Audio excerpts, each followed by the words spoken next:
इसलिए मुसलमानों औलाद की परवरिश ऐसी करो, ऐसी करो। तुम चले जाओ, हम चले जाएं, मगर औलाद काम ऐसा करके गुजर जाए कि जिससे उसके बाप का नाम हमेशा बाकी रहे, खानदान का नाम हमेशा बाकी रहे। अल्लाह ताला हम सबों को इहदिना सिरातल मुस्तकीम पर चलने की तौफीक अता फरमाए।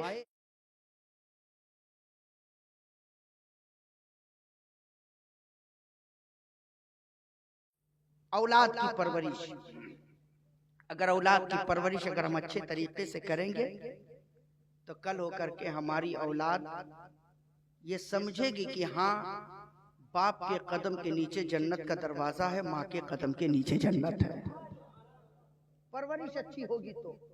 किताबों में आता है कि एक बहुत बड़े बुजुर्ग गुजरे हैं जिनका नाम ताबीईन में आता है। ताबीईन में जिनका नाम आता है, ताबीईन किसे कहते हैं? ईमान की नजर से जिसने किसी सहाबी को देखा और ईमान पर उनका खात्मा हुआ, उन्हें ताबेई कहा जाता है। क्या कहा जाता है? ताबेई कहा जाता है।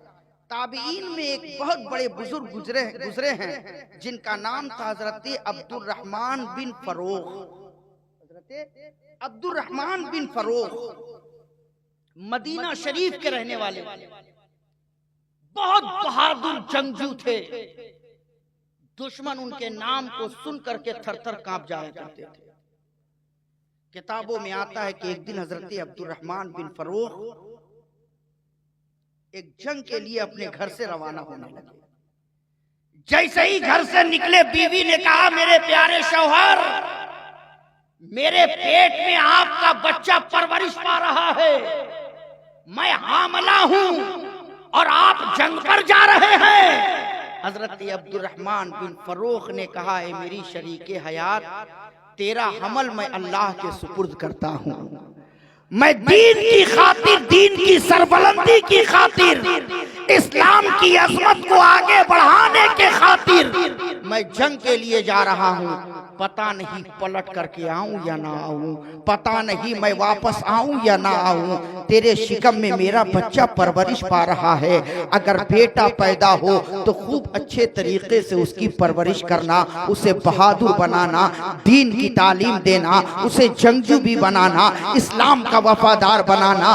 बेटी पैदा हो तो उसकी परवरिश घर के अंदर करना, इस्लाम का तरीका उसे बताना, इस्लाम का कानून उसे बताना, सैयदा फातिमा की जिंदगी उसे पढ़ करके सुनाना। मैं जा रहा हूँ, लो ये मैं तुम्हारे हवाले 30,000 दिरहम करके जा रहा हूँ। ये 30,000 दिरहम तुम अपने पास रख लो, जरूरत के मुताबिक तुम इसे खर्च करना, जरूरत के मुताबिक इसे खर्च करना। औलाद की पैदाइश हो जाए तो उसकी परवरिश में खर्च करना। ये 30,000 दिरहम मैं तुम्हें देकर जा रहा हूँ। हजरत अब्दुर्रहमान बिन फरोख बीवी से मुलाकात करके 30,000 दिरहम देकर के जंग में निकले हैं। तारीख कहती है जब आप जंग में पहुंचे, दुश्मनों से मुकाबला करते रहे, दुश्मनों से लड़ते रहे, दुश्मनों का सर उतारते रहे।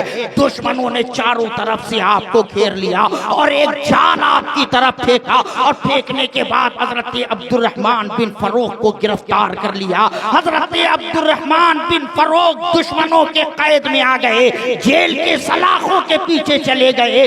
तारीख कहती है बहुत साल तक हजरत अब्दुर्रहमान बिन फरोख दुश्मनों की कैद में रहे। और उसके बाद जब वहां से आप छूटे हैं, छूटने के बाद जैसे ही बाहर निकले, पता चला कि फला इलाके में इस्लामी जंग हो रही है और दुश्मनों से मुकाबला हो रहा है। आप कैद से रिहा होने के बाद फिर दूसरे जंग में आप शामिल हो गए। वहां से लड़ते हुए जैसे ही आगे बढ़े, मालूम हुआ कि तीसरे मकाम पर इस्लामी जंगे हो रही है। आप उस जंग में जाकर के शरीक हो गए। तारीख कहती है इसी तरीके से वक्त दिन में गुजरता गया, दिन महीनों में गुजरता गया, महीने सालों में गुजरते गए।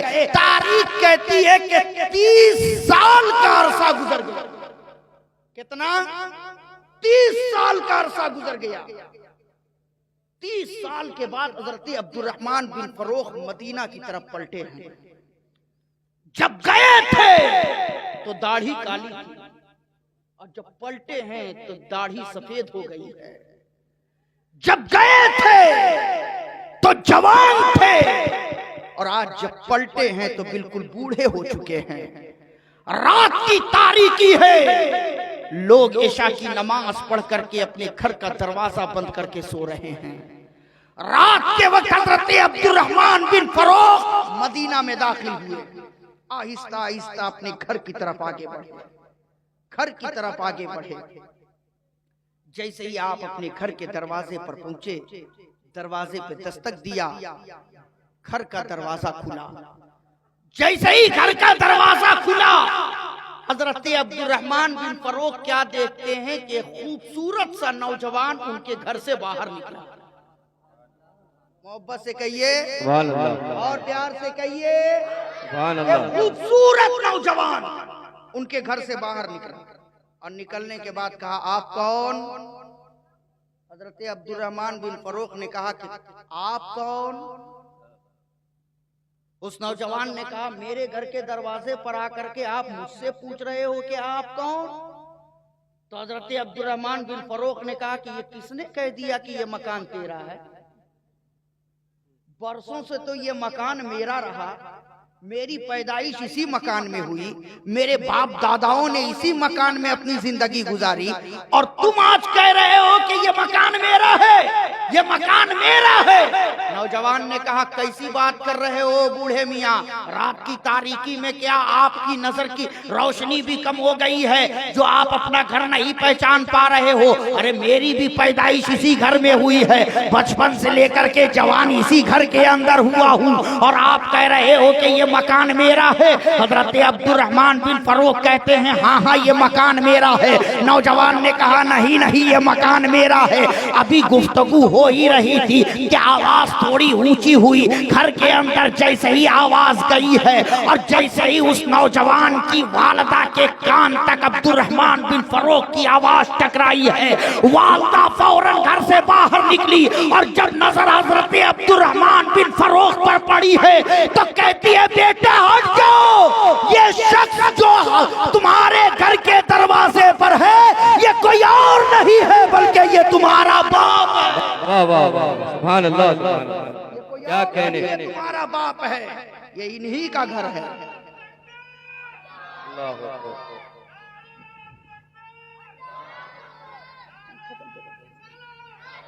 क्या कहने, सुभान अल्लाह। हजरत अब्दुर्रहमान बिन फरोख अंदर गए, अपनी बीवी से पूछा कि मेरी शरीके हयात ये बताओ, ये नौजवान कौन है? ये नौजवान कौन है? बीवी कहती है, मेरे सरताज 30 साल पहले जो हमल मेरे शिकम में परवरिश पा रहा था, जो हमल था मेरे शिकम में, ये कोई और नहीं, ये आपका बेटा है। ये आपका बेटा है। रात की तारीकी थी, घर के अंदर गए, बेटा जाकर के अपने बिस्तर पर लेट गया। हजरत अब्दुर्रहमान बिन फरोख गए, खाना उना खा करके बीवी के पास बैठ गए, बातें होती रही। 30 साल के वाकयात बयान करते रहे, किस तरीके से जंग में गए, किस तरीके से कैद हुए, किस तरीके से आपने बड़े बड़े दुश्मनों को मारा। पूरी रात गुजर गई गुफ्तगू करते हुए, फजर की अजान हो गई। अब सुनो औलाद की परवरिश, पूरी रात गुजर गई। आप खड़े हुए, वजू किया, बीवी को कहा कि अब मैं जा रहा हूं मस्जिद नबवी में नमाज अदा करने के लिए, लेकिन पहले तुम मुझे ये बताओ, जब मैं 30 साल पहले गया था तो मैंने 30,000 दिरहम तुम्हें दिया। कितना? 30,000 दिरहम मैं तुम्हें दे करके गया था। ये बताओ उन पैसों को तुमने खर्च कहाँ किया? उन पैसों को तुमने खर्च कहाँ किया?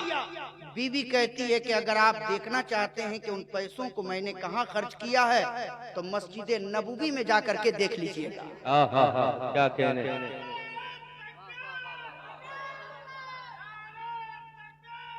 कहाँ देख लीजिएगा? मस्जिद नबवी में जाकर के देख लीजिएगा। हजरत अब्दुर्रहमान बिन फरोख ने कहा, क्या मतलब? कहा, जाइए ना, जाकर के आपको बात समझ में आ जाएगी। हजरत अब्दुर्रहमान बिन फरोख मस्जिद नबवी में दाखिल हुए हैं, पहले सफ में जाकर के बैठ गए। क्या देखते हैं कि एक नौजवान जिसके सर पे साफा है, जिस्म पर जुब्बा है, खूबसूरत नौजवान है, वो नौजवान मुसल्ले इमामत पर जाकर के फायज हुआ है, वो नौजवान मुसल्ले इमामत पर जाकर के खड़ा हुआ है।